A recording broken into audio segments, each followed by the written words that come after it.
Hello friends, a very warm welcome to all of you. My name is Naman Jain and today in this video lecture we will be discussing a very important topic from where UPSC has been frequently putting up questions in prelims exam, and the name of the topic as you can see is inflation. Hindi में इस topic को हम कहते हैं मुद्रास्फीति और लगातार UPSC ने प्रीलिम्स में यहाँ से क्वेश्चंस फॉर्मुलेट करे हैं. Now regarding this particular topic I am sure you guys have heard about something called as the prices of various set of commodities rising, right? अगर आपने टॉपिक नहीं भी पढ़ा है, I am sure you are familiar with it in terms of the cost of goods and services around you increasing. कई बार इसी को हम क्रूड टर्म्स में इन्फ्लेशन के तौर पे भी रेफर कर देते हैं. तो आज हम इस टॉपिक को डिटेल में जानने की कोशिश करेंगे और इस टॉपिक को कवर करेंगे हम 4 पार्ट्स में. So there are 4 parts to it. First, we will be looking up at the major definitions that are associated to the topic. Definitions में we will be looking at not just inflation, but we will be looking up at definitions like deflation, reflation, stagflation, hyperinflation, others. Secondly, we will also be covering measurement of inflation here. किस प्रकार से मुद्रास्फीति को मापा जाता है, inflation को major किया जाता है, इंडिया में प्रोमिनेंटली हम क्या यूज़ कर रहे हैं और कौन सी नई आने वाली इंडेक्सेस हैं, इसकी भी जानकारी मैं आपको इसी वीडियो लेक्चर में दूंगा. Thirdly, we will also be looking at causes of inflation. क्या कारण है इन्फ्लेशन के, right? So will be discussing all those causes. And finally once we have understood all of this, then we will move over to the measures which are adopted to control inflation. किस तरह के measures लिए जाते हैं administrative तौर पे, monetary policy के level पर, फिजिकल पॉलिसी के लेवल पर, जिससे कि इन्फ्लेशन को कंट्रोल किया जाता है. So let's dive straight into the topic and let's look at the definitions first. शुरुआत करते हैं सबसे पहले definition से, and we begin with the definition of what is inflation exactly. क्या है inflation? Now, prominently a lot of times you see that the cost of goods and services is increasing in the market. कई बार हम देखते हैं कि चीज़ों के दाम जो है, वस्तुओं और सेवाओं के दाम लगातार बढ़ रहे हैं मार्केट में, और इसी को रफ टर्म्स में कई बार इन्फ्लेशन के तौर पर कह दिया जाता है. But there are a few adjectives through which we represent this. So inflation is not simply increase in the price, but ये increase in price भी कुछ खास है, right? So what is that particular definition of inflation? Inflation को हम कहते हैं persistent rise, persistent, or you may even call it as sustained and unchecked increase in the general prices of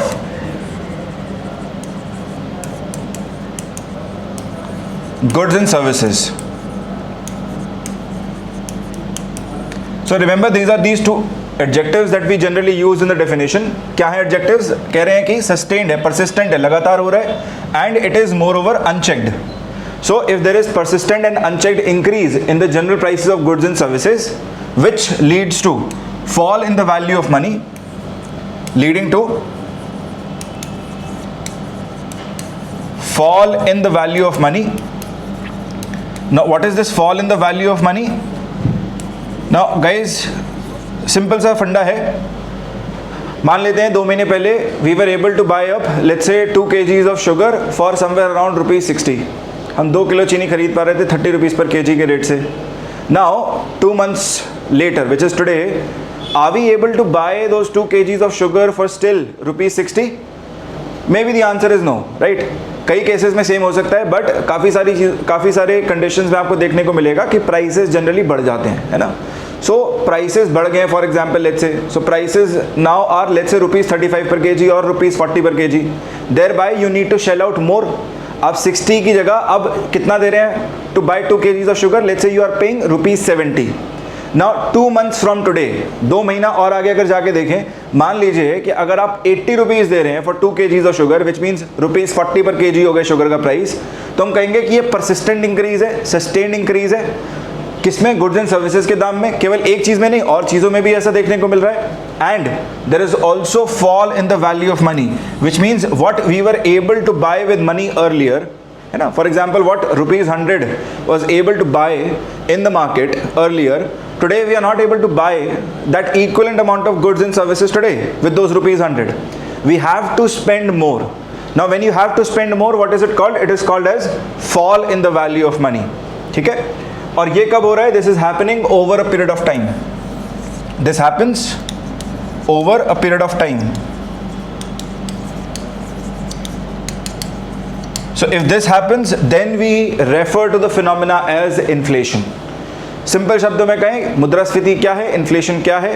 so inflation is when there is sustained and unchecked increase in the general prices of goods and services, which leads to overall fall in the value of money, right? Which leads to fall in the value of money over a period of time, which is called as inflation. याद रखिएगा कि inflation में जो consumer की purchasing power है वो घटती है, right? So during times of inflation the purchasing power the purchasing power of consumer goes down. तो खरीदने की क्षमता, खरीदने की कैपेसिटी, परचेजिंग पावर जो है वो कहीं ना कहीं घटती है. इसे ही हम इन्फ्लेशन कहते हैं. Moving forward guys, let's look at what is the impact of inflation overall. So impact में दो तरीके से देखना है कि what is the good part of inflation, what is the bad part of inflation.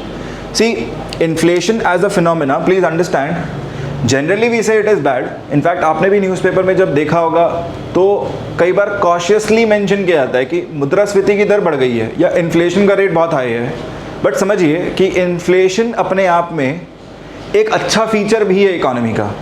कब अच्छा है, किस कंडीशन में अच्छा है, that we need to understand, right?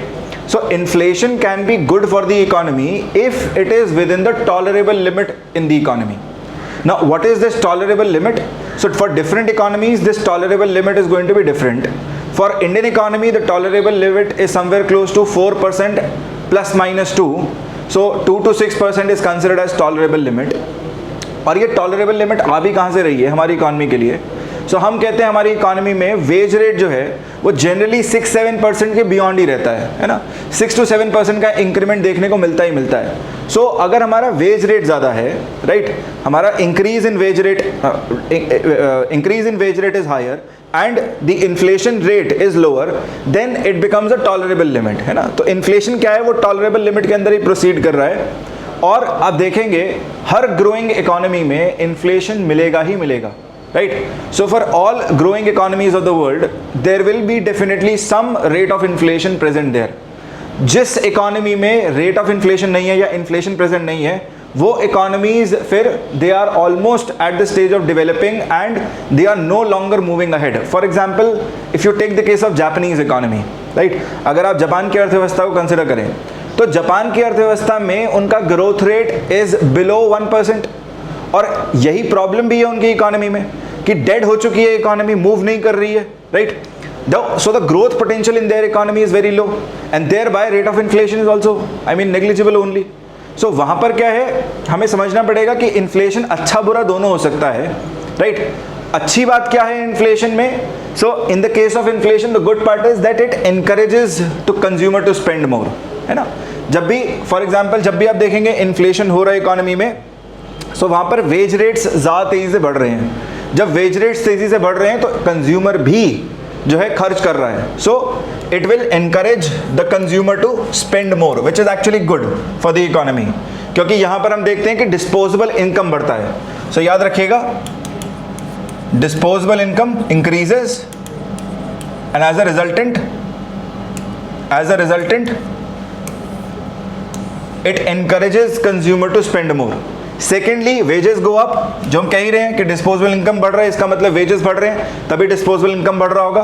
And thirdly some of the investments, for example like buying property or let's say buying some land, their value is going to increase overall. So अगर आपने घर खरीदा है, आपने property खरीदी है, flat खरीदा है, ज़मीन खरीदी है, ऐसी इन्वेस्टमेंट्स की वैल्यू अप्रिशिएट करती है during times of inflation. So this is generally the good part. Now what is the bad part associated with inflation? So definitely bad भी है. bad क्या है? bad ये है that as a consumer your money is able to buy less as compared to before. मतलब जो आप 100 में खरीद पा रहे थे 2 महीना पहले, 4 महीना पहले, आज आपको उससे ज़्यादा पे करना पड़ेगा. So your money is able to buy less. इसी को मैं कह रहा था purchasing power, right. So purchasing power of money basically goes down. Purchasing power of money goes down, right? Secondly, interest rates also go up during times of inflation. अब इसका बहुत classic case Indian economy ही है, right. So for example अगर हम देखें Covid के time period पर monetary policy committee maintained a lower repo rate and as a resultant of that lower repo rate interest rates were lower, मतलब borrowing जो है वो चीपर थी. फिर जैसे ही इकॉनमी ने रिकवर करना शुरू किया 2021 से, हमने क्या देखा, हमने देखा कि इन्फ्लेशन जो है वो लगातार बढ़ रहा है, right. And as this inflation kept increasing, it basically sounded alarming signals. So the decision was taken by monetary policy committee to increase repo rate. जैसे ही रेपो बढ़ाया, automatically repo serves as a benchmark for banks also. So the moment repo is increased, banks also will start increasing their interest rates on loans, and thereby this in turn will lead to increase in the interest rates on loans, borrowings. Thereby borrowings are bound to become costlier, है ना. So अगर आप inflation के दौर में loan लेने जाएंगे, आपको मिलेगा कि लोन पर जो आप चुकाएंगे, है ना, जो इंटरेस्ट रेट पेएबल होगा, that is definitely going to be higher, right. और तीसरा जो खराब चीज़ है वो क्या है, that certain investments like certificates of deposits और इवन फिक्स्ड डिपॉजिट्स या टर्म डिपॉजिट्स जिन्हें हम कहते हैं, term deposits, they basically lose out their value, right? They are going to lose out their value. Now what is the reason for this? So for example, मान लीजिए आपने अपनी FD book कराई है at a time when rate of inflation in the economy is let's say 6%, right? And you have booked your FD at the interest rate of let's say 4.5 or 5%. 5% पे आपने FD book कराई, right? अब inflation की दर बढ़ के पहुंच गई है इकोनॉमी में 8%, 8.5%. लेकिन आपकी FD पर इंटरेस्ट रेट सेम रहेगा. जितनी भी अवधि के लिए आपने बुक कराई है FD, 3 साल के लिए बुक कराई 3 साल के लिए, आपने 1 साल के लिए 13 महीने के लिए बुक कराई 13 महीने के लिए, 12 महीने के लिए बुक कराई 12 महीने के लिए. सो उस टाइम ड्यूरेशन में इंटरेस्ट रेट FD का सेम रहेगा, जिसके कारण आपका जो इन्वेस्टेड अमाउंट है that is going to grow at a lesser pace compare to the rate of inflation in the market, right. So ऐसे में हम कह सकते हैं कि कुछ इन्वेस्टमेंट जैसे कि FDs हो गए या टर्म डिपॉजिट्स हो गए, they are going to lose out on their value. Now moving forth, let's go to the next definition. So next जो हमारे पास टर्म है वो है डीफ्लेशन. थोड़ा ध्यान दीजिएगा टर्म पर, DEFLATION, deflation. So this is a combination, right, where you can see that we do have some part of inflation, but ये D है, मतलब opposite direction में दिख रहा है, और जैसा नाम है वैसी काम है, right. So deflation is simply the opposite of inflation. The opposite of inflation. Inflation में हमने देखा कि जो मनी की वैल्यू है that is bound to decline, right. So value of money declines and we also saw that there is sustained and unchecked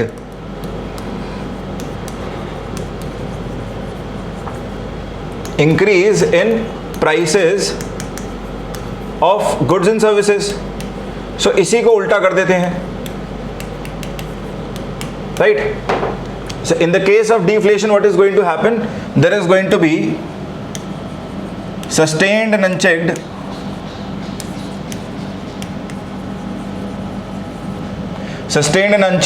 decrease in the prices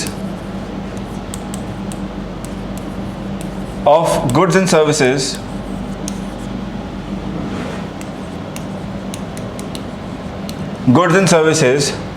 and there is going to be increase in the value of money. Increase in the value of money. And all of this is going to take place over a period of time.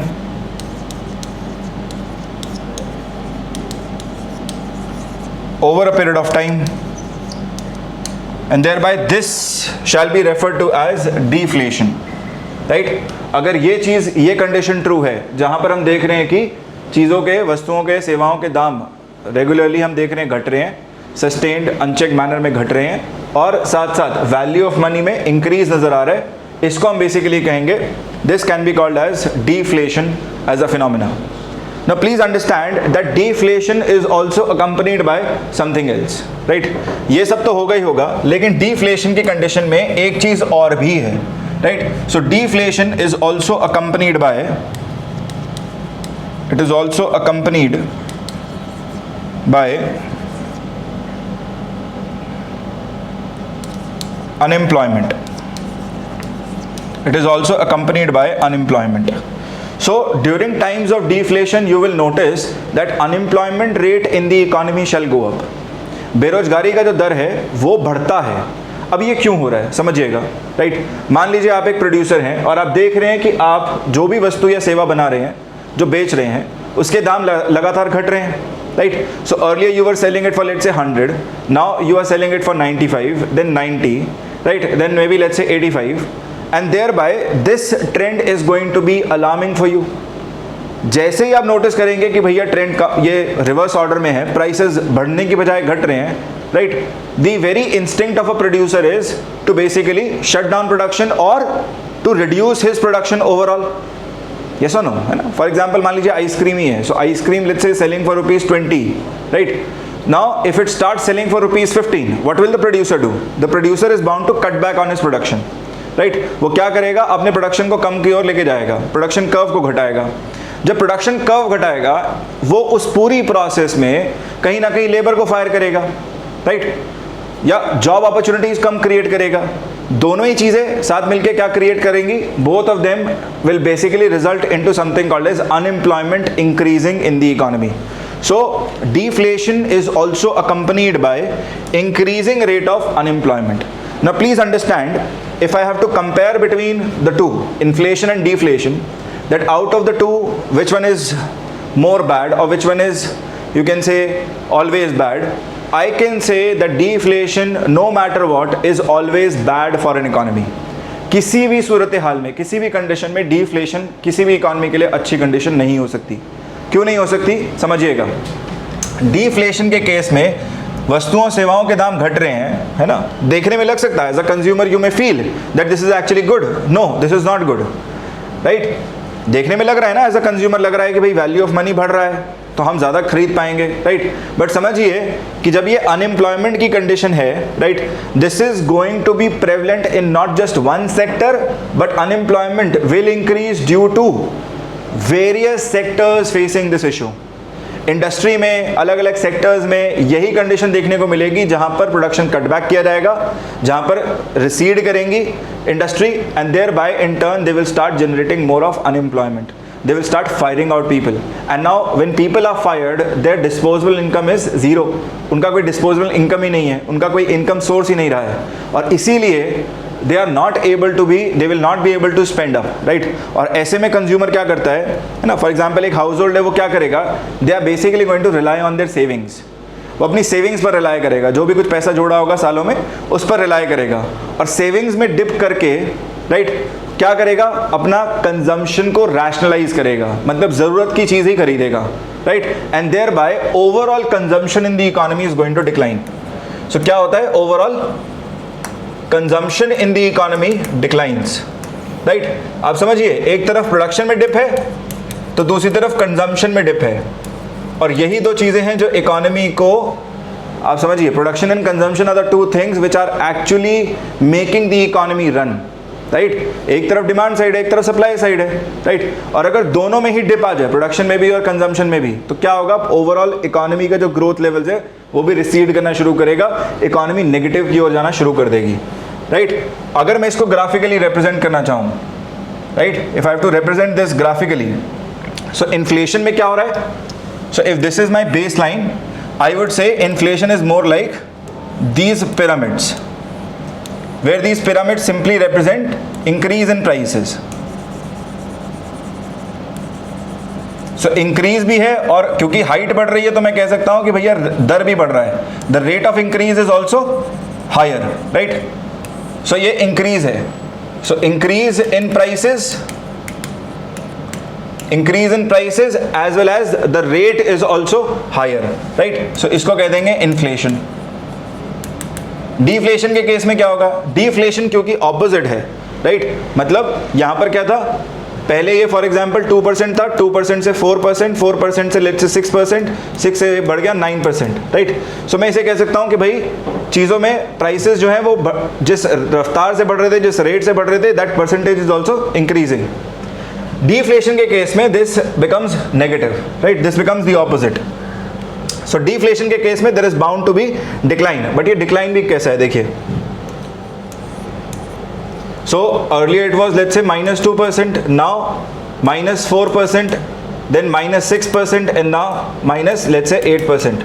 So I can say that this is my deflation.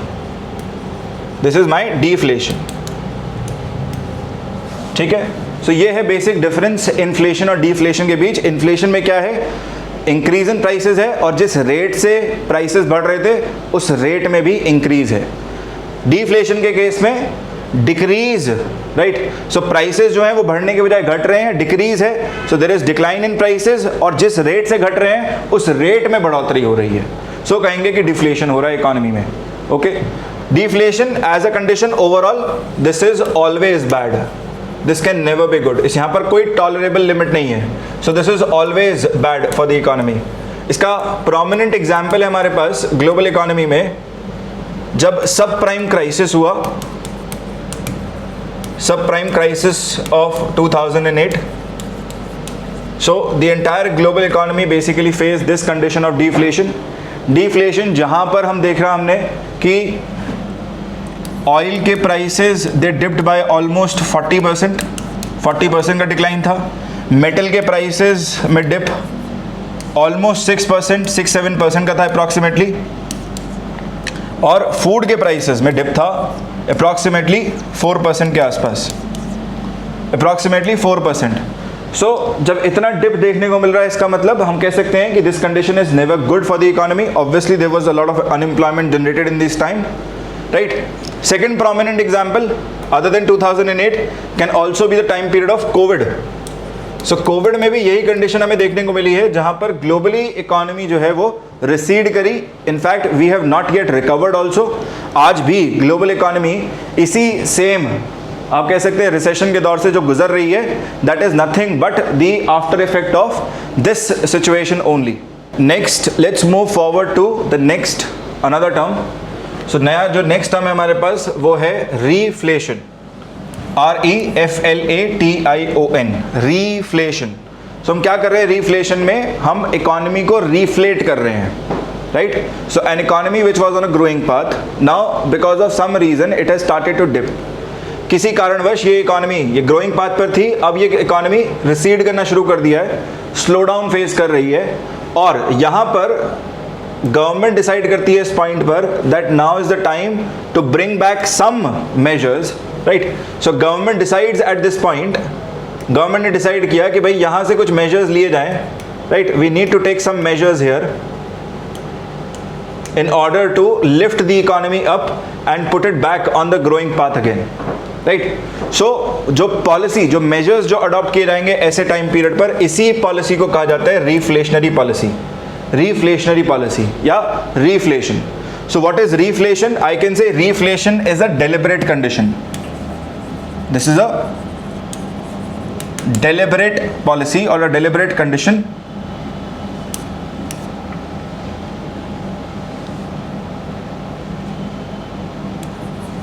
deliberate policy adopted by authority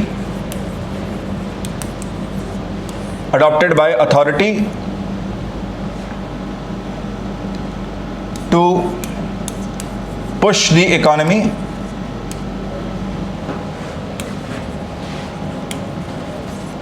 back on a growing path,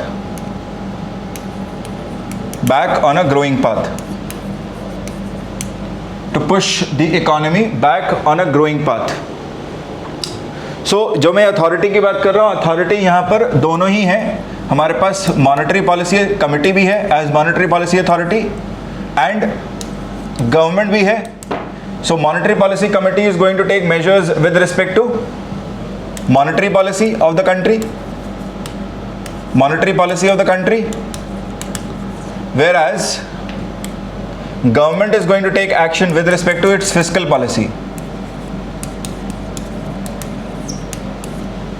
और दोनों policy में के through क्या adopt करेंगे, क्या करेंगे, ये measures क्या ले रहे हैं. So I believe that both of them are basically going to adopt measures which will result in expansionary policy, right. So दोनों का जो ऑब्जेक्टिव है वो क्या है कि इकोनॉमी को वापस ग्रोइंग पाथ पर रखना, और उसके लिए क्या चाहिए. सो पाथ पर रखने के लिए we require an expansionary policy. Expansionary policy जहां पर एक्सपेंशनरी मॉनेटरी के अंदर, एक्सपेंशनरी मॉनेटरी में the objective would be to flush more liquidity in the market, और you can say to increase money supply, to increase money supply, right. और increase money supply कैसे किया जाता है, by lowering down repo rate और by purchase of government securities in the market, thereby money supply will increase. और इसी में expansionary fiscal policy में what we can expect is that government will increase its expenditure. सरकार अपना expenditure बढ़ा देगी, government will increase its expenditure, and may be even possible that government may cut on taxes. So tax cuts भी दे सकती है, या tax के रेट्स को भी लोअर डाउन कर सकती है. समझिएगा इससे होगा क्या, राइट. सो हमने कहा इकोनॉमी डिप कर रही थी, राइट, ग्रोइंग पाथ पर थी और वहाँ से डिप करना शुरू किया इकोनॉमी ने. सो इस डिप को काउंटर करना है, ठीक. कैसे काउंटर करें. सो अगर हम मार्केट में मनी सप्लाई बढ़ा देंगे, लोन्स को चीपर कर देंगे, businesses they will start borrowing money at cheaper rates. Now when they start borrowing money at cheaper rates, they will start investing this money, and as they invest they will overall increase production, thereby putting the economy back on growing path. First thing. Secondly, please also understand that when you increase money supply by lowering down interest rate, consumption also increases. Household क्या करता है, household गाड़ी खरीदने जाएगा, घर खरीदने जाएगा, property खरीदने जाएगा. So they will also make utilization of these low interest rates, and they will also start investing into their different purchases, right. Thereby based on increase in demand again the economy goes back up again.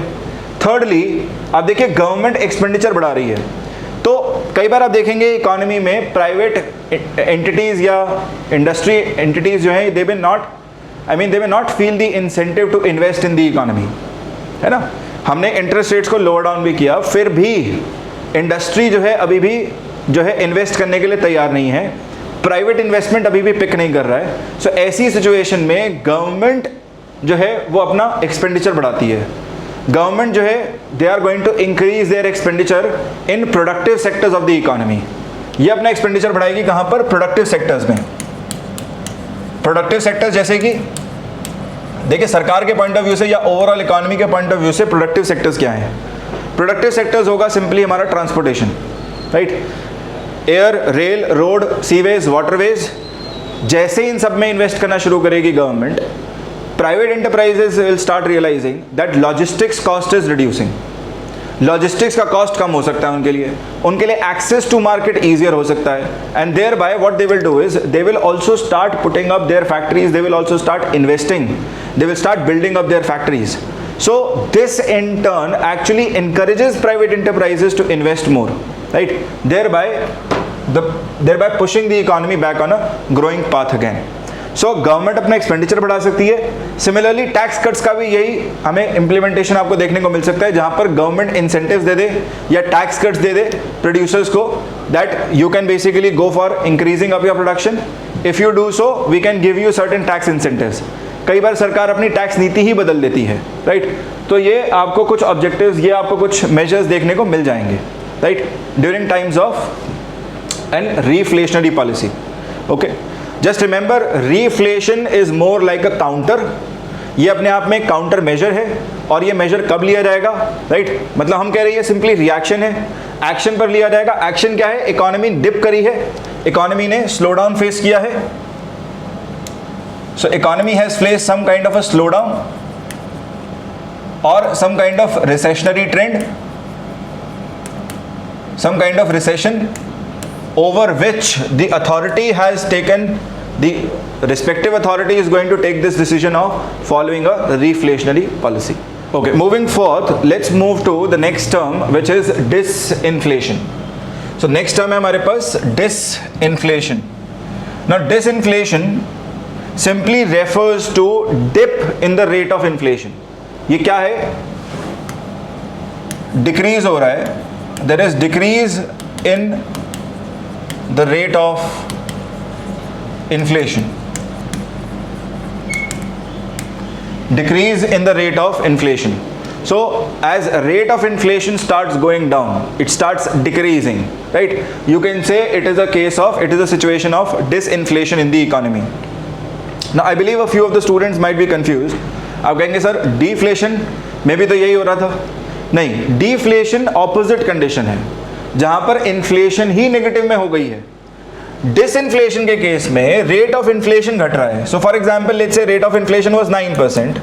So from 9% if my rate of inflation goes to 6%, then let's say goes to 3%, I can say if this is happening over a period of 3 months, right, अगर ये 3 महीने की अवधि के दौरान हो रहा है, महीने दर महीने ऐसे घट रहा है, सो मैं कह सकता हूं कि ये कंडीशन रिप्रेजेंट कर रही है डिसइन्फ्लेशन को. इसे मैं ग्राफिकली रिप्रेजेंट करना चाहूँ तो कुछ ऐसा होगा. So if this is my base line, I can say that earlier my rate of inflation was let's say close to 9%, 9% के आसपास था ये. अभी ये घटा, this has reach down to somewhere close to 6%. Now it has reach to 2% और 3%, right. So 3% let's say. सो अगर ये ऐसे डिप कर रहा है, राइट, जहाँ पर मेरा रेट ऑफ इन्फ्लेशन ही घट रहा है, तो मैं कहूँगा कि ये डिसइन्फ्लेशन है. सिंपल शब्दों में कहें तो पहले चीज़ों के दाम, पहले गुड्स एंड सर्विसेज के प्राइसेस ज़्यादा रेट से ग्रो कर रहे थे, अब कम रेट से ग्रो कर रहे हैं. ओके, सो डिसइन्फ्लेशन के केस में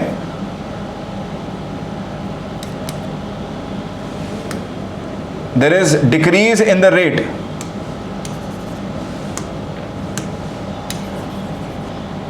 decrease in the rate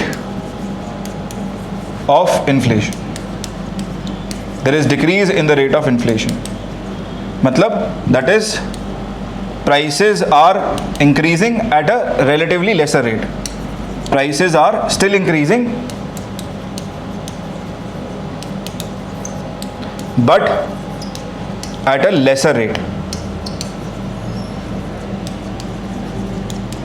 but at a laser rate.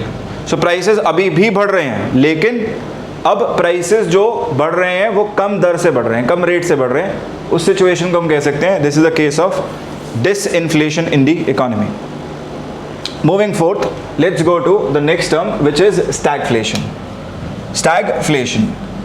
Now guys, stagflation is basically a combination of two keywords. It is a combination of the term stagnation in economy and inflation in economy. In fact आप मुझसे पूछेंगे कि sir stagflation होता क्या है, तो मैं कहूँगा यही दो चीज़ें देखने को भी मिलेंगी इकोनॉमी में. एक तरफ से इकोनॉमी में स्टैग्नेशन होगा, सेक्टर्स स्टैग्नेट करते नजर आएंगे. स्टैग्नेट का मतलब आउटपुट इंक्रीज नहीं कर रहा है, right. So output not increasing, may be even decline in output, right. And on the other hand, there is also inflation prevalent in the economy, and in this phenomena of stagflation, it is not just these two things which are present. There is also third thing which is present here in the economy, which is unemployment. So यहाँ पर बेरोजगारी भी बढ़ती है, unemployment rate भी बढ़ता हुआ देखने को मिलता है हमें, right. So if there is coexistence of these three things in an economy, coexistence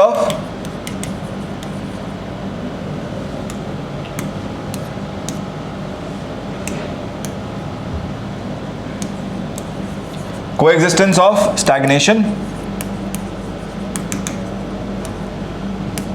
inflation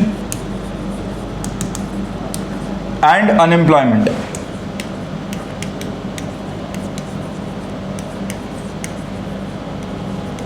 in an economy, we say it is typically a situation of stagflation. तो ऐसी सिचुएशन में हम कहते हैं कि ये बेसिकली क्या कंडीशन है, this is the condition of stagflation. Now I believe some of the students may not have understood exactly what is stagflation, so let me help you understand this through an example. एक छोटा सा example लेंगे, उसके through समझने की कोशिश करेंगे, क्योंकि ये particular condition of stagflation Indian economy के कंटेक्स्ट में बहुत ज़्यादा रेलिवेंट है। काफ़ी बार हम इंडियन इकोनॉमी के लिए इस टर्म को यूज़ करते हैं। हम कहते हैं currently Indian economy is passing through a phase of stagflation. ठीक है, सो याद रखिएगा, this is very relevant in the context of Indian economy.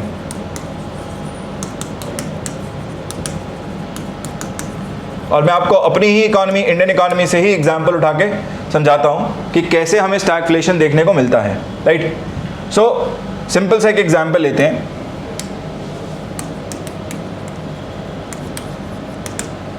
Let me assume that in a particular year, right, the monsoons have failed. So monsoons, they were supposed to come, right, but there has been a monsoon failure which has resulted in lower rainfall. Optimum से भी कम रहा है, so lower rainfall रहा है regions में. Now we know that there is heavy dependence of Indian agricultural system over monsoons. In fact, we say that more than 70% of agricultural land in India is monsoon fed.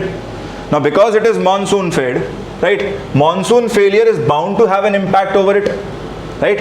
So agriculture sector पे क्या impact पड़ा होगा इसका? हम कह सकते हैं, बिल्कुल तय रूप से कह सकते हैं कि agriculture sector might have suffered. Suffered in what sense? Suffered in sense of output. तो पहली चीज जो हुई होगी वो है आउटपुट में डिक्लाइन। राइट, मान लीजिए जो भी फसल हम बो रहे थे, गेहूं बो रहे थे, जो भी हम बो रहे थे, राइट, खारिफ की क्रॉप, उस खारिफ की क्रॉप में आउटपुट कम निकल के आएगा। राइट, आउटपुट कम का मतलब ये भी है दैट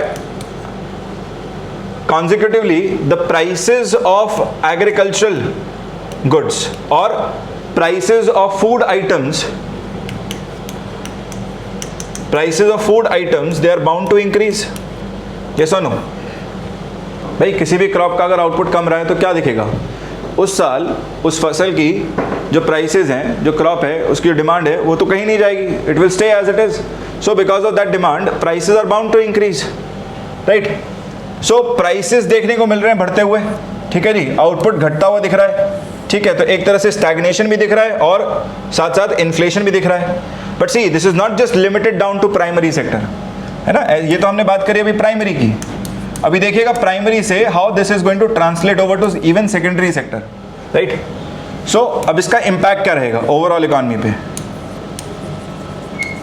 सेकेंडरी पे आते हैं। सेकेंडरी सेक्टर मतलब हमारा industries. Now I would like to take the case of food processing industries है।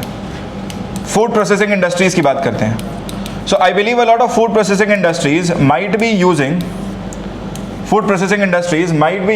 the output of agricultural primary sector as their input. इसी को इनपुट के रूप में लेके आ रहे होंगे, कुछ प्रोसेस के थ्रू लेके जा रहे होंगे, राइट, और कुछ आउटपुट डिराइव कर रहे होंगे। क्योंकि आउटपुट डिक्लाइन किया है प्राइमरी का और प्राइसेस भी बढ़े हैं, I am sure they will not be able to buy the intended raw material at the prices that they had imagined. Right, इनके लिए ये इनपुट का प्राइस बढ़ा होगा। जब इनपुट का प्राइस बढ़ेगा तो ये कम खरीदेंगे, यस और नो, और इसीलिए इनका जो आउटपुट होगा that is also going to decline. Right, decline करेगा और साथ साथ कॉस्टली भी होगा, प्राइस के टर्म में भी बढ़ा होगा। Right, now see, because of this you can see that overall there is bound to be inflation in the economy. Right, क्यों? क्योंकि फूड एक ऐसी चीज है जो हर कोई कंज्यूम कर रहा है, everybody is suppose to consume food, right, everybody has a dependence on food. Thereby when food prices start to increase, है ना, डायरेक्ट फॉर्म में अगर आप फॉर एग्जांपल गेहूं खरीदने जा रहे हैं तो दाम बढ़ा हुआ है, आप डायरेक्टली आटा खरीद रहे हैं तो भी दाम बढ़ा हुआ है। राइट, सो इन्फ्लेशन से इंपैक्ट पड़ेगा ही पड़ेगा। भाई अगर आप फूड कमोडिटीज पे ज्यादा खर्च कर रहे हैं, you also start demanding more in terms of salaries and wages. Yes और नो? आपका जब आउट ऑफ पॉकेट एक्सपेंडिचर बढ़ रहा है फूड आइटम्स पे, आप जहां पर भी काम करेंगे, right, you are also bound to ask for a raise. Thereby, what is going to be the impact of this particular monsoon failure? That definitely there is inflation in the economy, right? और ये किस तरह का है? देखिए cost push inflation है एक तरह से, right? जहाँ पर हम देख रहे हैं कि जो इनपुट कॉस्ट है वो इंक्रीज करती चली जा रही हैं। सो इन्फ्लेशन देखने को मिल रहा है एक तरफ, दूसरी तरफ क्या दिख रहा है कि भाई एग्रीकल्चर प्राइमरी सेक्टर में भी स्टैग्नेशन है, यहाँ पर बैठा हुआ, आउटपुट नहीं बढ़ा है, सेम ही रह गया या कम रह गया है। साथ साथ सेकेंडरी सेक्टर में भी स्टैग्नेशन देखने को मिल रहा है, खासकर फूड प्रोसेसिंग इंडस्ट्रीज में। सो स्टैग्नेशन यहाँ पर भी है। अब आप कहेंगे सर अनएम्प्लॉयमेंट कहाँ है? सर अनएम्प्लॉयमेंट दोनों में ही है, प्राइमरी में भी है और सेकेंडरी में भी है। समझिएगा, अगर एक किसान ने इन्वेस्ट किया लैंड के ऊपर, राइट, क्योंकि generally farmers in India they basically invest what they have to even before the monsoons arrive. They have prepared the field, they have cultivated, they have sown the crop, right, and now they are waiting for monsoons to come. अब monsoon failure हो गया या monsoon late आता है तो ऐसी condition में क्या हुआ, उन्होंने रियलाइज किया कि आउटपुट तो कम निकलेगा, and thereby they are not going to bring in people, right, in order to take care of the crop and harvest the crop. मतलब मैं किसकी बात कर रहा हूँ? I am talking about on farm jobs, right, यहां से मैं बात कर रहा हूं on farm jobs.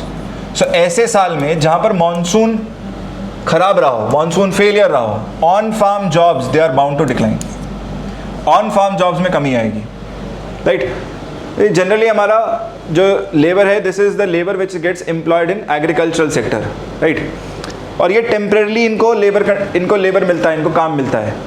On farm jobs के चलते इनको काम मिलेगा ही नहीं, इनके लिए जॉब क्रिएट ही नहीं हो रही है, right, because I mean the owner, the farmer, the land holder, he is not asking, he is not, he doesn't have the capacity to pay, and thereby he realizes that my output remains low, thereby he will not be creating these jobs this year, right?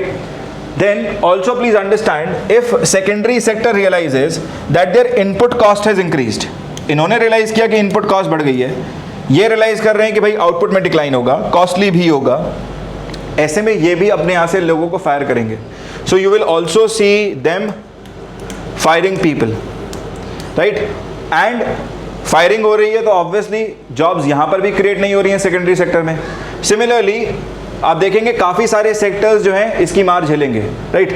सो अगर हम down stream जाएंगे, because food is something that everybody consumes, जहाँ भी जिस sector में बेरेबल नहीं होगा उस इंक्रीज, उस सेक्टर में the industry will start firing up labour, they will start cutting down on costs, simply in terms of labour costs, and thereby as they start receding, as they start cutting down on these labor costs, they will start declining, they will start decreasing their production curve. So overall you can see there are three things that are taking place. There is inflation that is happening, secondly there is stagnation in some sectors, and thirdly firing से हम कह सकते हैं that there is unemployment being generated है, right? सो ये भी unemployment है, on farm jobs में भी डिक्लाइन है, डिप है, यहाँ से भी हम कह सकते हैं that there is unemployment being generated overall in the economy. Next term that we are going to look into is core inflation.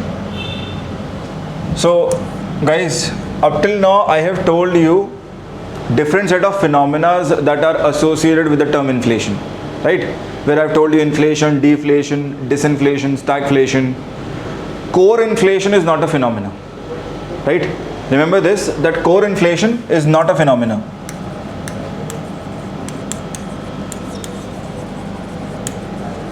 In fact, there is a specific purpose for which core inflation is measured in any economy. इसको निकालने का एक specific reason है, एक कारण है जिसकी वजह से कोर इन्फ्लेशन को मेजर करते हैं, right. So core inflation is simply non food and non fuel, और we can say non energy article based inflation. So क्या है ये है simply non food, non fuel और energy based articles based inflation. मतलब अगर हम किसी भी इकोनॉमी में फूड आर्टिकल्स को हटा दें, फ्यूल और एनर्जी बेस्ड आर्टिकल्स को हटा दें, और बचे हुए आर्टिकल्स में हम इन्फ्लेशन को मेजर करने जाएं, तो उस इन्फ्लेशन को हम कहते हैं core inflation. Now what is the specific reason of measuring core inflation? See, the reason for measuring core inflation is that we understand that food and fuel or energy based articles, see, their prices are going to be volatile. इन चीज़ों के दाम हमेशा ही volatile रहेंगे, बढ़ते घटते रहेंगे. जैसे मैंने आपको बताया फूड के केस में, अभी स्टैगफ्लेशन के केस में, कि मानसून डिपेंडेंस है जिसकी वजह से फूड के प्राइसेस बढ़ते घटते रहते हैं. सिमिलरली फ्यूल के केस में हमारा इंपोर्ट डिपेंडेंस है. India imports more than 85% of its fuel requirements from outside. So in that case, if global prices of crude start increasing, automatically fuel prices will increase. So ये volatility बनी रहती है. हम क्या चाहते हैं देखना, हम चाहते हैं कि क्या इनके अलावा और कोई रीज़न है, is there any other potent reason which can actually impact inflation in the economy? So to find out that reason, what do? We go for measuring of core inflation. है ना. किसी भी मोमेंट ऑफ टाइम पे आप देखेंगे, अगर मैं देखना चाहूँ कि कोर इन्फ्लेशन अगर मेरा बढ़ रहा है, राइट, किसी भी मोमेंट ऑफ टाइम पे कोर इन्फ्लेशन बढ़ रहा है, then there is going to be a reason why और what is leading to that inflation in the economy. So the very purpose is to find that reason itself. जैसे for example कभी किसी point in time पे हो सकता है कि electronic हमारा डिपेंडेंस जैसे अभी बढ़ रहा है, right. So we are majorly importing semiconductor chips, right, we are importing these phone screens, chipsets we are importing. So हमारा जब ये कंजम्पशन बढ़ रहा है इलेक्ट्रॉनिक आइटम्स का और इंपोर्ट डिपेंडेंस भी सब्सटैंशियल है, तो ऐसे में अगर बढ़ता है सेमीकंडक्टर चिप्स का प्राइसेस बढ़ता है या किसी भी और कंपोनेंट का प्राइसेस बढ़ता है इलेक्ट्रॉनिक्स इंडस्ट्री में, that is bound to have an impact in terms of inflation in the economy, right. So वही जो है हम आइडेंटिफाई कर पाएंगे थ्रू कोर इन्फ्लेशन, राइट. और अगर नॉर्मल चल रहा है, स्मूथ चल रहा है, इसका मतलब क्या है, majorly the inflation is on account of food and fuel और एनर्जी. कहने का मतलब ये कि अगर हमारा कोर इन्फ्लेशन नॉर्मल है, स्मूथ चल रहा है, बहुत ज़्यादा अप डाउन नहीं है, बहुत ज़्यादा वॉलेटिलिटी नहीं है, तो हम वहाँ से इन्फर कर सकते हैं कि फूड और फ्यूल की वजह से शायद इन्फ्लेशन है इकॉनमी में, राइट. बाकी सारी चीज़ों की वजह से इन्फ्लेशन ना के बराबर ही है, right. So their prices are more or less the same, their prices are not changing much, right. So this is the purpose of measuring core inflation in the economy. Moving next, let me take you to next term which is hyper inflation. So next term है हमारे पास hyper inflation. Hyper inflation, galloping inflation, ये generally इन नामों से जाना जाता है. सो हाइपर अपने आप में डिनोट करता है बहुत तेज, right, that something is happening at a very fast pace, जैसे हाइपरसोनिक स्पीड है ना. सो इन्फ्लेशन हो रहा है लेकिन हाइपर है, which means that there is very fast pace of increase of inflation. There is very fast pace of increase of inflation. So inflation हो रहा है इकोनॉमी में लेकिन बहुत तेज़ी से हो रहा है, उसकी दर जो है, रेट ऑफ इन्फ्लेशन जो है वो बहुत तेज़ी से बढ़ रही है, राइट. जैसे एग्जाम्पल के तौर पर हम कह सकते हैं कि 4% थी, 4% से जंप करके जा रही है, let's say it is going to 12%, then it is jumping over to let's say 30%, then it is jumping over to let's say 100% in a span of 4 months. 4 महीने में इतना जंप मार रहा है, राइट. इसे आप कह सकते हैं कि भाई ये क्या है, this is simply hyperinflation happening in the economy, right.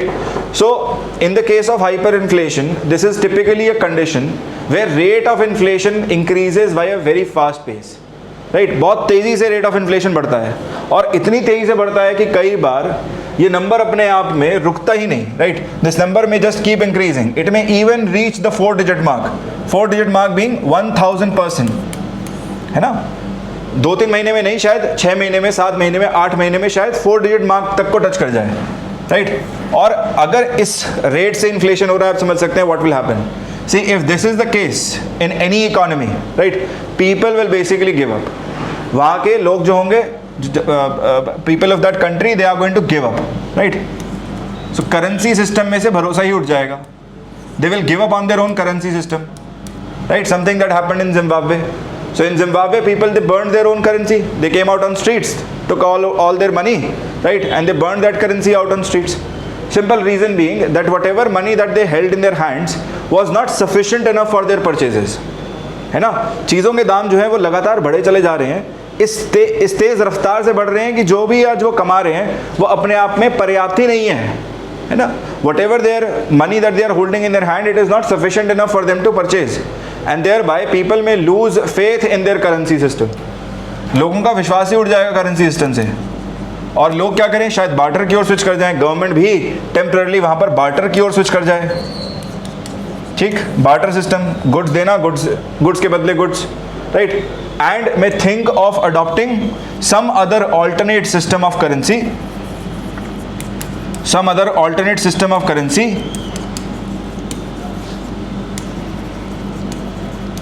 which has stable value, so किसी और करेंसी सिस्टम को शायद अडॉप्ट कर ले जिसका यूनिट जो है स्टेबल यूनिट हो, अपने आप में चल पाए, राइट, ताकि इस हाइपर इन्फ्लेशन की सिचुएशन से बाहर निकला जा सके। ठीक है, इसके प्रोमिनेंट एग्जांपल्स हैं हमारे पास आज की डेट में। Venezuela face this very recently. Venezuela, a country in south America, वो है इसकी जो लेटेस्ट शिकार रही है। काफ़ी हद तक श्रीलंका भी, बट श्रीलंका में पर्टिकुलरली रिकवरी प्रोसेस तेज़ हो गया, जिसकी वजह से, है ना, हम कह सकते हैं कि वो प्रोसेस आया नहीं हाइपर इन्फ्लेशन तक। But yes, Venezuela to a very large degree face this. Before Venezuela it was Zimbabwe which faced similar kind of a situation. इससे पहले अगर आप देखें तो when Soviet Russia USSR when it broke down, जो disintegration हुआ USSR का, उस टाइम पीरियड पर भी USSR में हमें यही situation hyper inflation, galloping inflation की देखने को मिली थी। So we are done with definitions. Next, moving forth, let's go to the measurement of inflation. So हमने अभी तक जो है समझा है कि क्या क्या इन्फ्लेशन से एसोसिएटेड टर्म्स रहती हैं जो हमें जनरली देखने को मिलती हैं। नेक्स्ट जो टॉपिक हम कवर कर रहे हैं that is going to be measurement of inflation. मुद्रास्फीति को मापा कैसे जाता है। देखिए, इंडियन इकोनॉमी के कॉन्टेक्स्ट में देखें तो majorly India measures inflation in terms of two major indexes. First one being WPI, which is wholesale price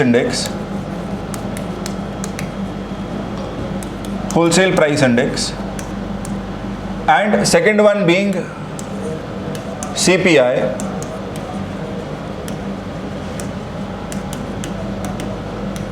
which is consumer price index. Wholesale price index जैसे हम होलसेल के प्राइसेस के आधार पर create करते हैं, और CPI कंज्यूमर प्राइस इंडेक्स जैसे हम रिटेल लेवल पर जो प्राइसेस हैं उसके बेसिस पे कंस्ट्रक्ट करते हैं।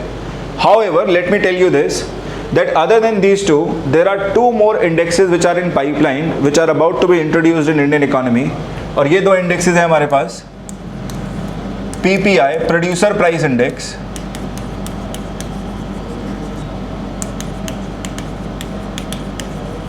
and then there is a fourth one which is SPI, Service Price Index.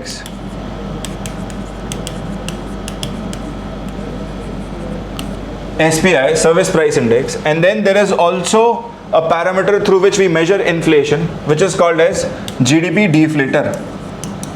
So इस पूरे सबसेक्शन में मैं यही पांचों पैरामीटर के बारे में बात करूंगा आपसे। GDP deflator. So we'll talk about these 5 parameters next. Let me begin with the first one, which is WPI, Wholesale Price Index. So WPI, it is constructed by Department of Promotion of Industry and Internal Trade. Short में इसे कहें तो DPIIT, department of promotion of industry and internal trade, और ये monthly basis पे release किया जाता है, राइट। सो आप सुनेंगे कि जैसे अभी जून चल रहा है, so you will find that DPIIT will release the WPI numbers for the month of May 2023. So this index is basically constructed on the basis of wholesale prices of 697 commodities, wholesale prices of 697 commodities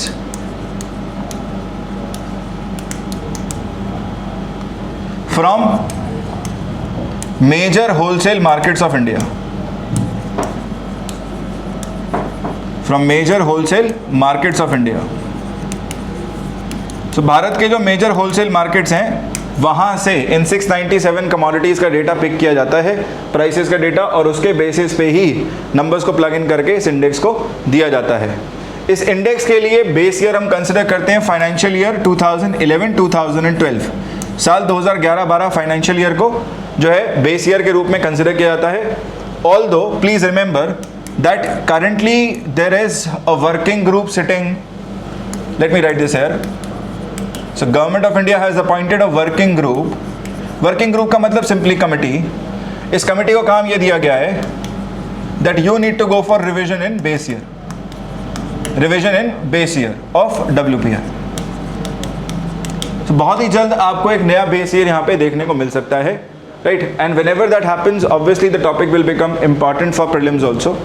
सो 2011-12 अभी का base year है, इसमें revision होना तय है साल के end तक, राइट. हम उम्मीद लगा रहे हैं कि साल के एंड तक, फाइनेंशियल ईयर के एंड तक, there is bound to be change in base year also. Now remember this index is constructed on the basis of wholesale prices and we do not have any kind of wholesale market for services. हमारे पास कोई भी wholesale market नहीं है services का. So obviously जब wholesale market नहीं है सर्विसेज का, हमारे पास होलसेल प्राइसेस भी नहीं है सर्विसेज के, there by services are not included in WPI. So WPI क्या है? अपने आप में एक प्योर कमोडिटी इंडेक्स है. WPI is simply a pure commodity index. It does not include any kind of services. Intangibles को ये कंसिडर करता ही नहीं. Now I have a table here to help you understand. So दो चीजें दी गई हैं, एक वेट्स और नंबर ऑफ आइटम्स, और मैंने कंपैरिजन रखा है between 2004-05 which was the earlier base year, मतलब इससे पहले जो था 2004-05 उसके बीच में, और अभी जो है 2011-12 बेस ईयर, उसके रिस्पेक्ट में हम ये चीजें देख रहे हैं. किसके लिए देख रहे हैं? Between the three groups on the basis of which WPI is constructed. So WPI में तीन मेजर ग्रुप्स हैं. पहला ग्रुप है प्राइमरी आर्टिकल, जिसे हम फूड आर्टिकल्स कहते हैं, food articles. Then second group is fuel and power, and group 3 comprises of manufactured products. So group 1 में पहले base year 2004-05 जब था, then the weightage was 20.12, now the weightage has become 22.62. So food articles का weightage बढ़ गया है, right? In fact number of items अगर आप देखेंगे तो 102 से 117 हो गया है. Then fuel and power का weightage 14.91 था, this has reduced to 13.15. अब यहाँ पर नंबर देखेंगे तो number of items has reduced from 19 to 16. Manufactured products में the weightage earlier was 64.97, मतलब यहाँ पर डिप है, यहाँ पर इंक्रीज है. 64.97 से 64.23 हुआ है, मतलब डिप तो है लेकिन कम ही है, राइट. रिलेटिवली कम है. सो 64.23 है, और हम नंबर में देखें 555 से 564 हो गया है overall, right. So this is what you need to remember. Weights पर बेस्ड उसने पहले भी यहाँ से क्वेश्चन पूछा है. So you need to remember this bit of data, है ना. I mean generally you need to remember this a bit. Okay. So WPI, wholesale price index, constructed on the basis of wholesale prices, total of 697 commodities. Data is given on a monthly basis, given by DPIIT. नाम याद रखिएगा, इसका भी prelims में पूछा गया है statement देके. सो DPIIT, और होलसेल प्राइसेस लिए जाते हैं कहाँ से? मेजर होलसेल मार्केट से.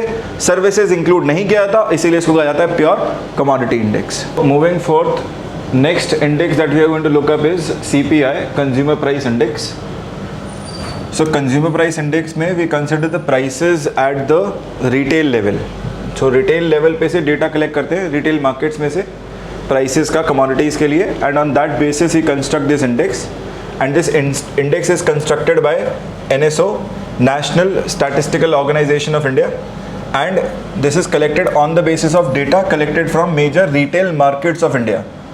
So retail के basis पर, retail markets में जो commodities के prices हैं उसके basis पर इसको कंस्ट्रक्ट किया जा रहा है. Now guys remember, at the level of retail we have rural market separate and urban market separate. So rural areas के लिए we consider 448 commodities, and for urban areas we consider 460 commodities. There by NSO is going to give out CPI which is national in, so पूरे India के लिए, and separately will also give out CPI rural R and CPI U which is urban. So R stands here for rural India here, U stands for urban, and N stands for national. Now, one thing that you should also understand is that these two, rural and urban, they are also combined to verify that what we have received here as CPI national is correct or not. Okay, so ये तीन तरह के numbers हमें देखने को मिलते हैं with respect to CPI consumer price index, और मेजरली जो आप न्यूज़ में देखते हैं that is this number CPI national. So 448 commodities at rural and 460 commodities at urban level. And remember, for CPI the base year that we considered is a calendar year. So यहाँ पर calendar year को consider किया जाता है, not financial year.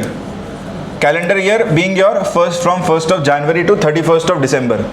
So साल 2012 2012 calendar year is considered as the base year, and most importantly CPI does include services. CPI में services को भी include किया जाता है. Majorly इसमें 8 groups हैं. So this comprises of 8 groups, and the maximum weightage that is given is to group 1, which is of food and beverages, which is given a weightage of 46% approximately. 46% का weightage दिया जाता है food and beverages को alone. Okay. Now generally students, what you will find is that when you are going through the data of CPI and WPI, usually you will notice that there is some divergence between the two. दोनों ही numbers में कहीं ना कुछ divergence नजर आएगा. जैसे CPI का data आपको दिखाएगा कि इन्फ्लेशन का रेट है 5%, WPI शायद रिपोर्ट करे 2.5% या 2.7%. तो ये डिफरेंस क्यों है, right? Opposite is also true. Sometimes you may find that WPI is very high, it may be 10%, whereas CPI may be somewhere close to 7%, 7.5%. So I mean, you will find difference between the two, that is divergence between the two, and WPI may be higher than CPI or can even be lower than CPI. So I want to specify that the reason for divergence between the two comes out because of 4 major reasons. First being the composition of indexes itself. See, you understand that WPI has been constructed on the basis of 3 groups.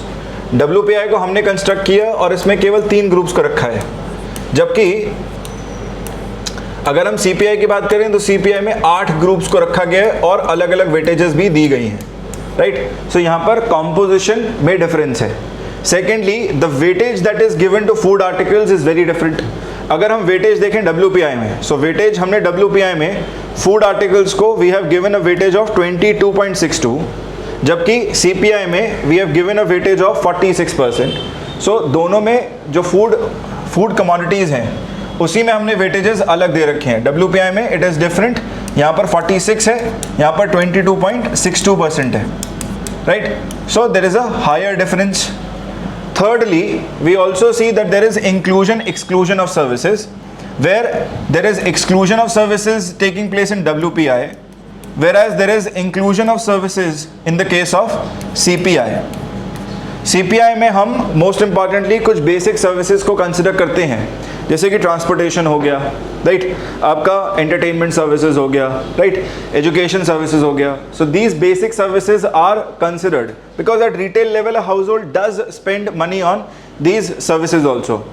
And fourth and final, in both these indexes you notice that, see, WPI is being constructed at the level of, on the basis of wholesale prices at the level of wholesale, and CPI is being constructed at the level of retail markets on the basis of retail prices.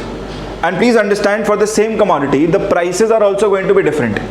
अगर हम same, मान लीजिए ये पेनी है, इसी को हम खरीदने जा रहे हैं होलसेल के लेवल पर और रिटेल मार्केट्स में, सो होलसेल के लेवल पर यही पेन हमें कम प्राइस में मिलेगा, जबकि रिटेल लेवल पर this is bound to be costlier. So ये जो प्राइसेस का डिफरेंस है कि प्राइसेस जो कंज्यूमर के लेवल पर दिखते हैं और हमें होलसेल के लेवल पर दिखते हैं, इसकी वजह से भी डाइवर्जेंस देखने को हमें मिलता है between CPI and WPI. Remember, these are all static reasons. ये सारे स्टैटिक रीजंस है अपने आप में.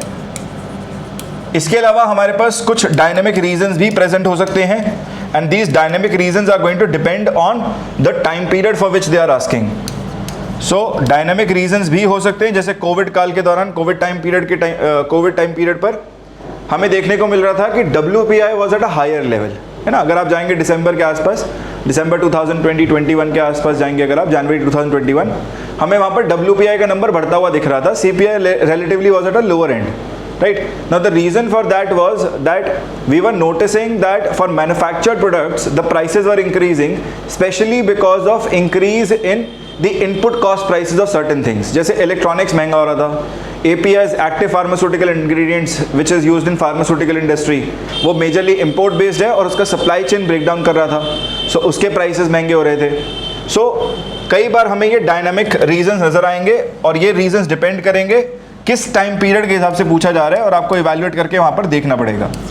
ओके, बाकी स्टैटिक रीजंस ये रहेंगे. These are always going to stay. Dynamic reasons they will keep changing over the period of time, over the course of time.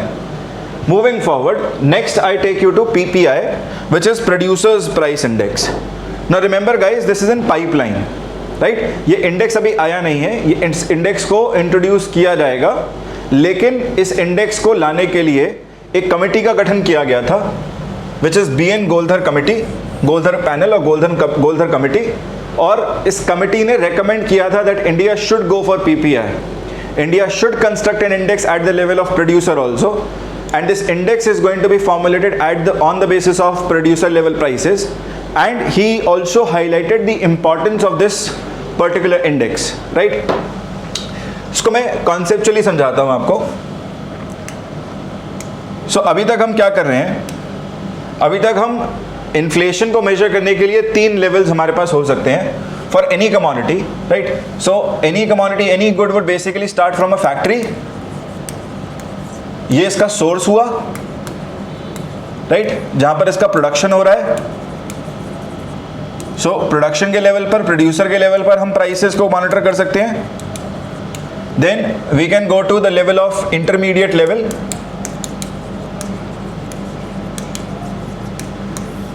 Which is my wholesale. यहां पर हम प्राइसेस को देख सकते हैं, ठीक. और फाइनल हमारे पास आ सकता है the final destination, which is the retail market.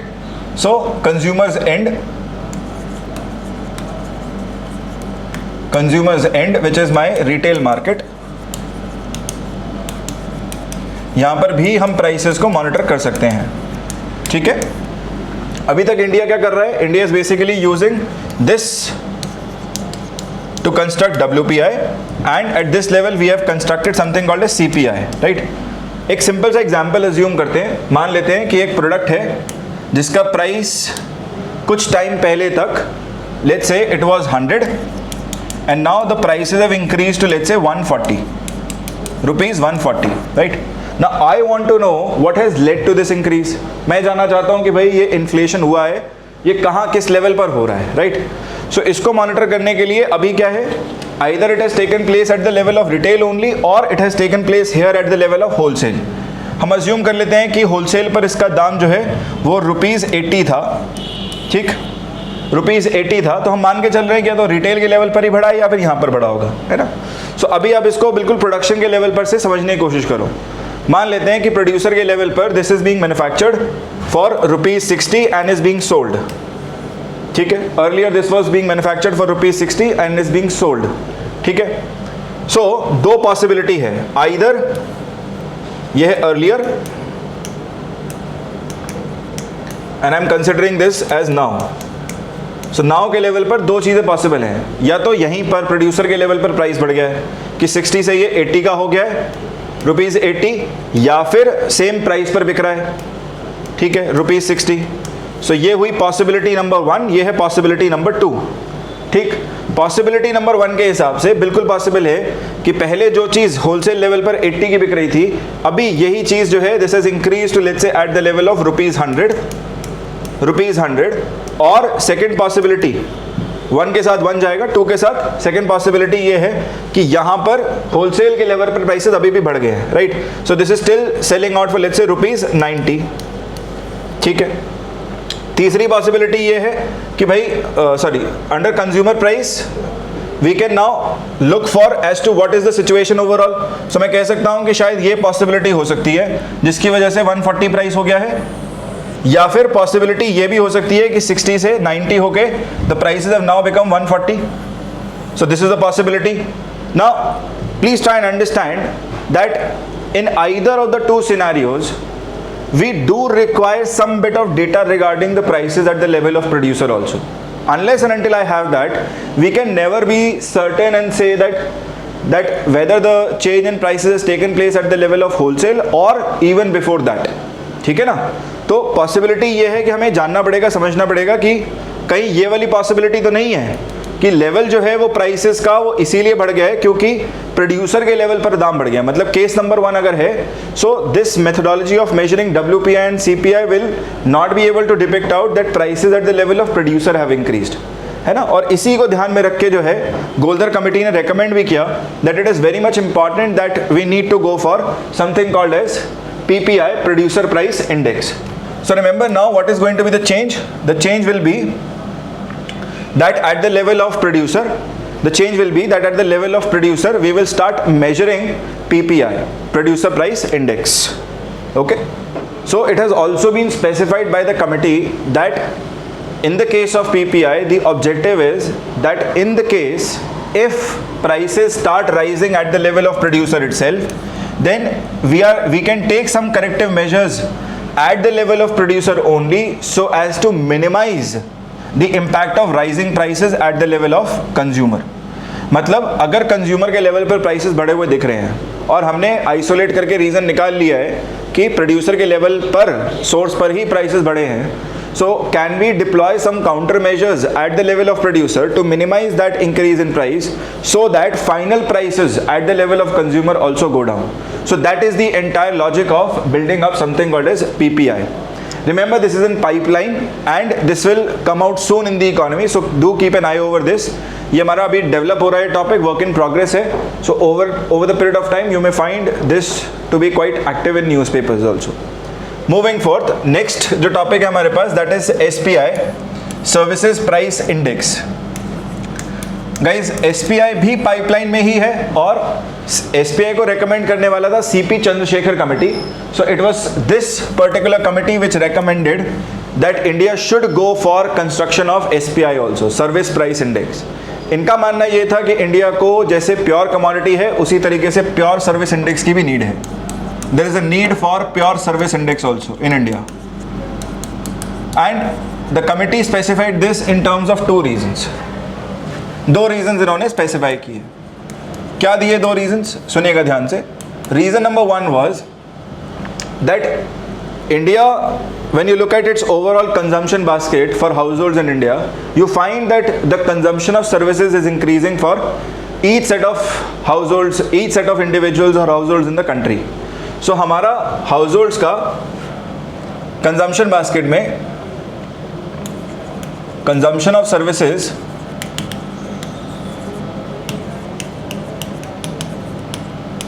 Is increasing in the consumption basket.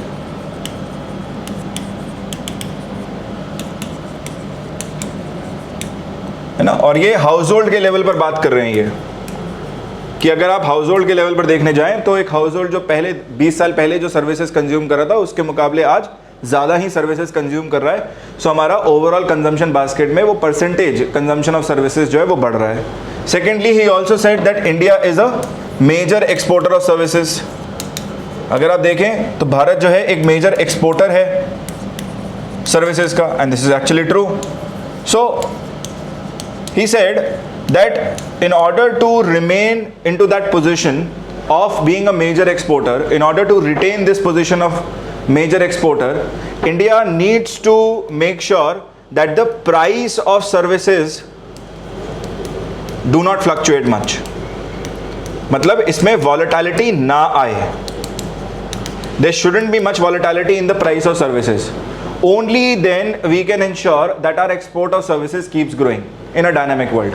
अब समझिए कि पूरे एशियन मार्केट में पहले इंडिया ही मेजरली जो है एक्सपोर्टर ऑफ सर्विसेज है, but with economies like China, Vietnam, all these economies now starting to compete with us in terms of export of services. As we start facing competition in the global arena, it is very much possible that the importer might replace our services with the services of some other exporter out there, right? And the very basic reason being that our services price is constantly fluctuating a lot. बहुत ज़्यादा जो है move कर रहा है up and down. Price कभी महंगा हो जा रहा है, कभी घट जा रहा है, राइट। तो इस वजह से क्या होता है कि इम्पोर्टर जो है वो he is going to source it out from somewhere else. Thereby, this committee said we need to make sure that in order to retain our position as major exporter of services, we keep an eye over the price of services. We make sure that inflation does not impact the price of services. Even if it does, we can take some countermeasures in that respect and resolve it out. और उस point से इन्होंने जो है suggestion दिया था to construct SPI service price index. So this job of constructing services price index has been given to CSO. Earlier was given to CSO. Remember, CSO now does not exist. In fact, this organization has been merged. So in the year 2019, CSO and NSSO, National Sample Survey Organization and Central Statistical Organization, both of them, they were merged together to formulate what we today know as NSO, National Statistical Organization. So आज का जो हमारा NSO है, National Statistical Organization है, वो construct किया गया था by merging these two. So now I believe this is being managed by this work of constructing this is managed by NSO only and there is not much update also on it. जब बना रहा था CSO तो 4 इसमें sectors consider किए गए थे experimental basis पे.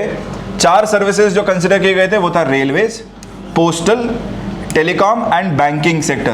And you can understand why these 4, because majorly the data from this major players under these sectors are government companies only, and thereby data must be available for it. Thereby these 4 were considered on the basis of which service price index was being constructed earlier. Moving forward to the last measurement of inflation, we have something called as GDP deflator. ये है हमारा GDP deflator, which is your one of the last measurements using which we measure inflation. Now GDP deflator, I mean, though is a measurement of inflation, but we don't hear about it much in news. अब इसको ज़्यादातर news में नहीं सुनेंगे, है ना. आपने ज़्यादातर जो सुना है न्यूज़ में, न्यूज़पेपर में जो पढ़ा है, that is your WPI and CPI. So GDP deflator is a measure of change in prices of all final goods and services produced in the current year in an economy. So GDP deflator अगर theoretically देखा जाए, definition के हिसाब से भी अगर हम देखें तो GDP डिफ्लेटर में हम यूज़ कर रहे हैं, we are utilizing nominal and real GDP, right.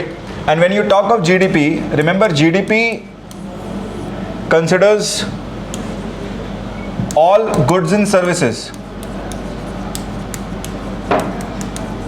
Produced within the boundaries of the nation.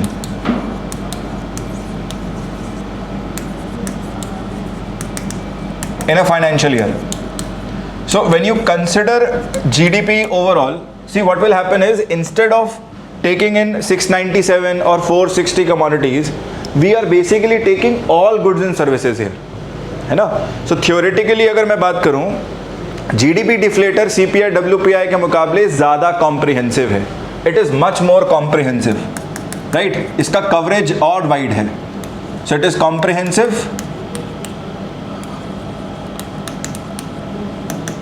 wider coverage as it covers all goods and services. मतलब इससे वाइड तो हो ही नहीं सकता, right. But we don't hear about this much in news also, है ना. News में इन्फ्लेशन को लेके आप ज़्यादातर इसको नहीं सुनते. तो उसका रीज़न है. रीज़न क्या है कि theoretically GDP deflator is actually a very good measurement of inflation, but practically speaking it is not a very good measurement. Rather it fails to do it fails to solve the purpose for which we are measuring inflation. देखिएगा कैसे, right? So GDP deflator को measure कर सकते हैं हम on the basis of nominal and real GDP, where the formula is nominal GDP divided by real GDP into simply 100, right? अब ये जो डेटा है nominal और real GDP का, ये कब मिलेगा हमें? So GDP निकालते हैं हम फाइनेंशियल ईयर खत्म होने के बाद. So for example अगर मैं निकाल रहा हूँ GDP for the year 2022-23, right? I will take in the time period from 1st of April 2022 till 31st of March 2023. अब मैं मान लेता हूँ, अज्यूम कर लेता हूँ कि इस समय में, इस टाइम पीरियड में, let's say in the month of July there is very high inflation. So जुलाई 2022 में बहुत ज़्यादा इन्फ्लेशन जो है वो इकोनॉमी को इम्पैक्ट कर रहा है. अज्यूम कर लेते हैं, मान लेते हैं, राइट. सो अगर ऐसा सिनेरियो है जहां पर इन्फ्लेशन बहुत ज़्यादा इम्पैक्ट कर रहा है इकोनॉमी को, राइट। सो उस केस में क्या होगा, हमें मेजरमेंट करने के we need to take the action to counter this inflation, right, I mean on an urgent basis. So for example जुलाई 2022 का है तो WPI and CPI both the numbers as they come on monthly basis. So in the month of August 2022 WPI and CPI numbers will come out. But can we say the same for GDP deflator? The answer is no, right? क्योंकि GDP deflator के लिए हमें wait करना पड़ेगा 31 मार्च 2023 तक का, है ना, कि GDP, क्योंकि ऑल गुड्स एंड सर्विसेज जो प्रोड्यूस हुई हैं फाइनेंशियल ईयर में उसका समेशन ही तभी हो सकता है जब टाइम पीरियड खत्म हो, और ऐसा नहीं है कि टाइम पीरियड खत्म हो तो ही मेजर हो जाएगा, because India is a vast economy, right, comprises of multiple sectors. So GDP का भी डेटा जो फर्स्ट एस्टिमेट आएंगे हमारे पास, first set of estimate, that will also come somewhere in the month of May, first week second week of May, right. तो मई 2023 के आसपास हमें पहले एस्टिमेट मिलने शुरू होंगे, फिर कहीं ना कहीं आप कह सकते हैं अगस्त के आते आते हमें जो है सेकेंड एस्टिमेट मिलेंगे, जिससे हम सर्टन हो जाएंगे। सो ऑलमोस्ट अगस्त 23 में जाके समझ में आएगा हमें कि ओवरऑल इन्फ्लेशन का रीज़न क्या था यहाँ पे, राइट। जुलाई 2022 में क्या रहा, क्यों, किसकी वजह से हुआ। सो डेटा के बेसिस पर फिर इंटरप्रेट करने जाएंगे। So it's almost like diagnosing a problem at a later stage, right. जैसे फॉर एग्जांपल हाथ में दर्द आज हुआ और एक्सरे आपको कराने भेजे 1 साल बाद, राइट, और उसके बेसिस पे बोलें कि नहीं यहाँ पे तो हड्डी टूटी है, राइट। सो डायग्नोज जब लेटर होगा तो उपचार भी लेट होगा, राइट, क्योर भी लेट ही निकल के आएगा, और उस केस में क्या होगा, the house holds will get drastically impacted because of inflation. thereby we don't use GDP deflator much. So theoretically it is a comprehensive parameter to measure inflation, but practically speaking it is not good in terms of taking in countermeasures to deploy. Okay, so I hope guys you were clear with the definitions and measurement of inflation part. This was part 1 of the video. In the next part I shall cover causes and measures adopted to control inflation.